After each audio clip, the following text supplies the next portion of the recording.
Okay, I'm sitting here with Donnie and Shane Anderson, and they just had a beautiful new roof put on their home. So tell me, what was your experience like with Gator Metal Roofing? It was fantastic. Fantastic. They did a fantastic job.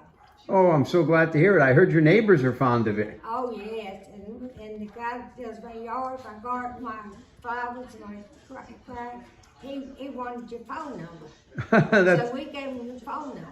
Oh, that's so good to hear. Now, you were saying about the install crew? That crew was fantastic.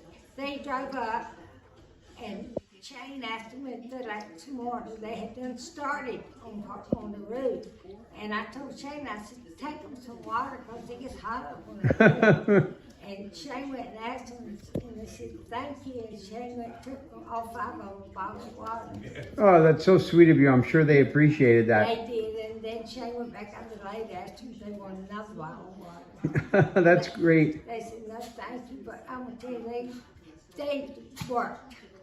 They did not stand around and talk. They knew their job, they come in, and they did their job. I heard it was done in one day. One day. That's fantastic. So, do you think Gator Metal Roofing earned that 5-star review from you? Oh, yes, definitely. Well, thank you so much. I'm so glad that you're happy with your new roof. And that crew, I wanted them recognized, that's why I called, because I wanted them to know how great a job they did. Thank you, Donnie. You're very sweet. And thank you, Shane. Yeah. Have a wonderful afternoon, folks. Thank you. Thank you.